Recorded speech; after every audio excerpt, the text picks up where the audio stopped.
கோவை மாவட்ட ஆட்சித்தலைவர் அலுவலகத்தில் அந்த வளாகத்தில் மகளிர் திட்டத்தினுடைய சார்பாக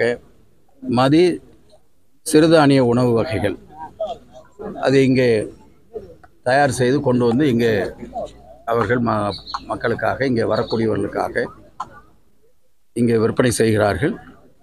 ஏறத்தாழ ஒரு 16 வகையான உணவுப் பொருட்கள் இங்கே கொடுக்கப்படுகிறது. மிக குறைந்த விலையில் எல்லாமே நம்ம ஒரு தரமாக தயார் செய்து இங்கே கொண்டு வந்து அவர்கள் விற்கிறார்கள். இப்பொழுது நிறைய பேர் வந்தவர்களே கூட அது மிக நன்றாக இருக்கிறது என்று சொல்லியிருக்கிறார்கள். எனவே அது எல்லோருக்கும் பயன்படுகிற வகையில் இங்கே அது அமைந்திருக்கிறது.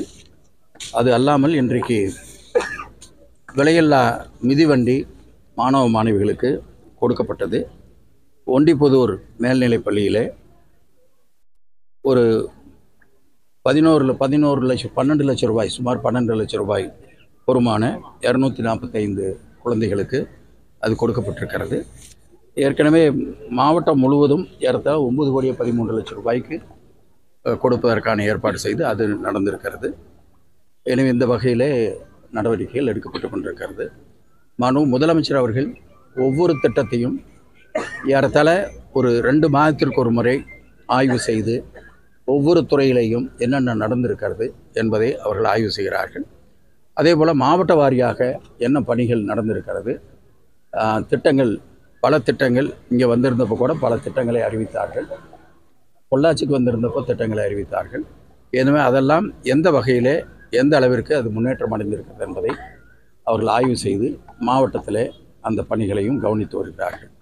எனவே இந்த பணிகள் இப்பொழுது சிறப்பாக நம்முடைய மாவட்டத்தில் மாவட்ட ஆட்சித்தலைவரும் மற்ற அதிகாரிகளும் இணைந்து அதை சிறப்பாக செய்து கொண்டிருக்கிறார்கள்.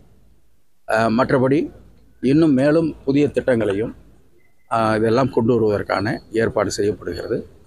பல நிகழ்ச்சிகள் ஏற்பாடு செய்வதற்கான திட்டமிட்டு கொண்டிருக்கிறோம். இன்னொரு 2 தினங்களிலே அதையெல்லாம் முடிவு செய்து அது என்னென்ன நிகழ்ச்சி என்ன என்பது உங்களுக்கு தெரிவிக்கும். சார், எளிய முறையில் வீடு கட்டுறதுக்காக அப்ரூவல் உடனடியாக கிடைக்கிறதா ஒரு திட்டம் கொண்டு இருக்கோம். ஆனால் அதில் வந்து இப்போ ஸ்கொயர் ஃபீட் 44 ரூபா இன்க்ரீஸ் பண்ணிக்கிறதா அதிமுக சொல்லப்பட்டிருந்தாட்டி அது ஒரு ஆர்ப்பாட்டமாக அறிவிக்கிறதா சொல்கிறாங்க. எப்படி பார்க்குறீங்க?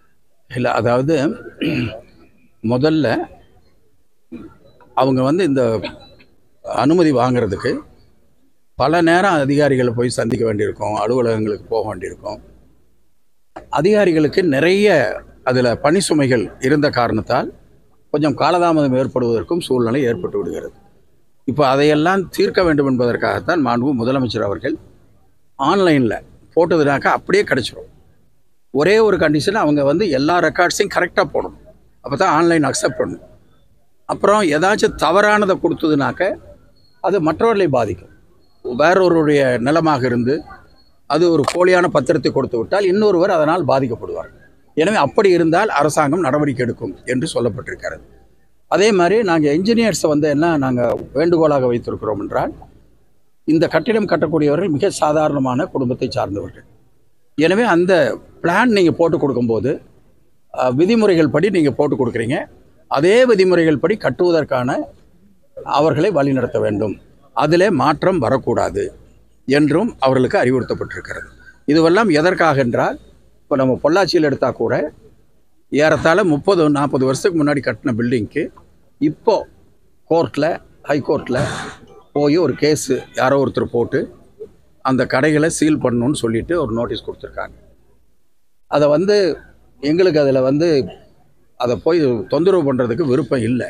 ஆனால் நீதிமன்ற உத்தரவை கண்டிப்பாக நாம் கடைபிடிக்க வேண்டி இருக்கிறது. அதற்கு என்ன காரணம்? அந்த விதிமுறைகள் கடைபிடிக்காமல் கட்டிய காரணத்தான். அதனால தான் இதில் அந்த விதிமுறைகளை மீறாமல் நீங்கள் கட்டி கொடுத்து விட்டால் அவர்கள் எதிர்காலத்திலே அவர்களும் அவருடைய சந்ததிகளும் நிம்மதியாக இருப்பார்கள். அப்படிங்கிறதுக்காகத்தான் என்ஜினியர்ஸை நாங்கள் அதை வலியுறுத்திட்டு இருக்கோம். ஃபீஸை பொறுத்தவரையிலும் முதல்ல பல ஹெட்ஸில் கட்டிகிட்டு இருக்க வேண்டியிருந்தது. ஒரே ஒரு ஹெட்டில் போட்டிருக்காங்க. அது வந்து ஏதாச்சும் கூடுதலாக இருக்கிறது என்று சொன்னால் நிச்சயமாக முதலமைச்சர் அவர்கள் அதை ஆய்வு செய்வார்கள். நாம் இல்லை, அது வந்து நான் பார்த்துட்டு சொல்லணும். ஏன்னா அவங்களுக்கு வேறு எந்த செலவும் இல்லாமல் அப்படி இல்லை, டபுள் மடங்கெல்லாம் இல்லை, அவங்க தப்பாக சொல்கிறாங்க. அவங்க வந்து ஒரு ஆஃபீஸுக்கு 10 தரம் போனால் என்ன செலவாகுங்கிறத நீங்கள் யோசிச்சு பாருங்கள். இப்போ அவங்க வந்து ஆன்லைனில் போடுறாங்க, ஆன்லைனில் அந்த ஃபீஸ் கட்டுறாங்க, அவங்களுக்கு வந்து அப்படியே வந்து அந்த ஆர்டர் வந்துடுது. நாங்கள் கூட என்ன சொல்லியிருக்கோம், எல்லாம் கரெக்டாக இருந்து ஆன்லைன் அக்செப்ட் ஆகிடுச்சுன்னா நீங்கள் ஆர்டருக்காக வெயிட் பண்ண வேண்டாம், வேலையை ஆரம்பிங்கன்னு சொல்கிறோம். நாங்கள் போடுற கண்டிஷன் ஒன்றே ஒன்று, நீங்கள் வந்து அந்த விதிமுறைகளுக்கு உட்பட்டு கட்டுங்கள் உங்களுடைய எதிர்காலத்திற்காக. இதுதான் நாங்கள் வந்து கேட்குறோம். இது வந்து யாரும் யோசிக்காத தளபதி அவர்கள் யோசித்து இன்றைக்கு அதை செய்திருக்கிறார்கள். ஒவ்வொன்றிலையும் ஏதாவது ஒரு குற்றம் கண்டுபிடித்து அதை மக்கள்கிட்ட வந்து தவறாக கொண்டு போகணும்னு நினைக்கிறாங்க. இது வந்து அந்த மாதிரி இப்போ மனுக்கள் நிறைய வந்து அதெல்லாம் டிஸ்போஸ் பண்ணியிருக்காங்க. அதனால் இது சாதாரண மக்களுக்கு பயன்படக்கூடியது. 2500 ஸ்கொயர் ஃபீட் லேண்ட் வச்சு ஒரு 3500 ஸ்கொயர் ஃபீட்டுக்குள்ளே பில்டிங் கட்டுறவங்கிறது பெரும்பகுதியானவங்க அதுக்குள்ளே கட்டி முடிச்சிடுறாங்க. அவங்க எல்லாமே மிடில் கிளாஸ். அதனால் அவங்களுக்கு பயன்படுகிற வகையில் இது செய்யப்பட்டிருக்கு. திமுக அரசின் பிரதான டேக்லைனாக இருக்கிறது திராவிட மாடல் அப்படிங்கிற அந்த திராவிட மாடலின் முன்னோடியே ராமர் தான் அப்படின்னு சொல்லி மூத்த அமைச்சர் சட்டத்துறை ரகுபதி பேசியிருக்காரு. பாஜகவின் வர்ணாசிரம குரல் போன்ற இந்த வார்த்தையை திமுகவினர் மூத்தவர்களே யாரும் அமைதி காப்பது ஏன் அப்படின்னு சீமான் கேள்வி மூத்த அமைச்சர் எப்படி பாருங்க? இல்லை, அவர் அமைச்சர் கேட்டிருக்காருல்ல, அமைச்சர்கிட்டயே சீமான் ஒரு வார்த்தை கேட்ட வேண்டியதானே. அதனால் அது வந்து அவர்கிட்டயே கேட்டு பதில் வாங்கலாம். மேயர் தேர்தல் வருகிற 6ஆம் தேதி நடக்குது சார். அதில் ஏதாச்சும் வேட்பாளர் தேர்வு இல்லை, அதெல்லாம் வந்து தலைமை முடிவு எடுக்கிறது, அங்கே இருக்கிற கவுன்சிலர்ஸ் எடுக்கிற முடிவு. அதில் வந்து நான் இப்போ ஒன்றும் சொல்ல முடியாது. சட்டப்பேரவை தேர்தலுக்கு எல்லா கட்சிகளுமே தயார்படுத்தி ஆயிரமா போயிட்டு மீண்டும் திமுகவின் கோட்டையாக கோவை மாறிடுச்சுன்னு சொல்லியிருக்கும்போது அமைச்சர் செந்தில் பாலாஜி வருகை அப்படிங்கிறது மீண்டும் நடக்கணும் சார். பொறுப்பு அமைச்சராக இருந்து பார்த்துட்டு இருக்கீங்க, தொண்டர்கள் மத்தியில் எதுவும் சுணக்கம் ஏற்பட்டிருக்கா? இல்லை, தொண்டர்கள் மத்தியில் சுணக்கம் இருந்ததுனாக்க இந்த எம்பி எலெக்ஷன் எப்படி இருந்திருக்கும். தொண்டர்கள் நல்லா தயாராக இருக்காங்க. எங்களுக்கு பாலாஜி வந்துடுச்சுனாக்க இன்னொரு மடங்கு அது வந்து வலுப்பெறுங்கிறது எங்களுடைய கருத்து. பாலாஜிக்கு வந்து கண்டிப்பாக விரைவாக அந்த இது நடக்கும். அவர் வந்து கண்டிப்பாக வந்து இங்கே கண்டிப்பாக வருத்தம் இல்லாமல் யாருக்கு இருக்கும், உங்களுக்கே கூட வருத்தம் இருக்கும். அதனால் வந்து அது வருத்தம் தான். அது வந்து ஒரு தவறான நடவடிக்கை. அது வந்து ஒரு சட்டத்தில் புறம்பானது. சுப்ரீம் கோர்ட்டில் கூட இது 1000 கேள்வி கேட்டாங்க. அது முடிவு வருகிற பொழுது தெரியும்.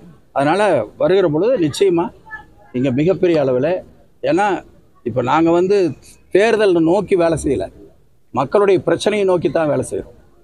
எங்களுக்கு தலைவர் சொல்கிறதே வந்து தேர்தலை பற்றி யோசிச்சுட்டு இருக்காதீங்க, என்ன மக்களுக்கு பிரச்சனை இருக்கோ, என்ன எங்களுக்கு மனு வந்ததுன்னா அந்த மனுவை வந்து டிஸ்போஸ் பண்ணணும் அப்படிங்கிறத சொல்கிறாங்க. இப்போ நாங்கள் டைப் பண்ணி கலெக்டருக்கு அனுப்பிச்சிட்டு நாங்கள் ஒரு காப்பியை வச்சுக்கிட்டு ஃபாலோ பண்ணுறோம். இதெல்லாம் ஜனங்களுக்கு இருக்கிற பிரச்சனை. அதே மாதிரி மனு வாங்கிறதுக்காக இப்போ வந்து ஒரு தலைவர் ஒரு ஸ்கீமை கொண்டு வந்தார். 30 நாளில் அதை டிஸ்போஸ் பண்ண சொன்னார். மணிக்கணக்கிலே முடிஞ்சுது. இதெல்லாம் வந்து எதுக்காக? பொதுமக்களுக்கு இருக்கிற பிரச்சனையை சுலபமாக தீர்த்து வைப்பதற்காக. அந்த மாதிரி பல திட்டங்கள். இப்போ குழந்தைங்க படிக்கிறது, பெண் குழந்தைங்க படிக்காமல் விட்டுறாங்கன்ட்டு அதுக்கு திட்டத்தை கொண்டு வந்தார். எல்லாம் உங்களுக்கு தெரியும். அத்தனை திட்டத்தையும் முதலமைச்சர் தான் கொண்டு வந்திருக்காரு. இதெல்லாம் மக்களை நோக்கிய ஒழிய தேர்தலை நோக்கி அல்ல. துணை முதல்வர் பதவி மூத்த அமைச்சர் கொடுக்கணும்னு சொல்லி சொல்றாங்க. துணை முதல்வர் பதவி வந்து மூத்த அமைச்சர்கள் இல்லை, நாங்கள் வந்து அதான் நிகழ்ச்சிகள் இருக்குது, நாங்கள் வருகை பற்றி பின்னாடி டேட்டெல்லாம் கன்ஃபார்ம் பண்ணிட்டு சொல்கிறோம். துணை முதல்வர் பதவி மூத்த அமைச்சர் கொடுக்கணும் அப்படின்ற மாதிரி பிரேமலதா சொல்லியிருக்காங்க. கட்சி எங்களுதுங்க, எங்கள் ஆட்சிங்க, எங்கள் தலைவர் எங்கள் கட்சி முடிவு பண்ணணும், எங்கள் எம்எல்ஏக்கள் முடிவு பண்ணணும். நன்றி.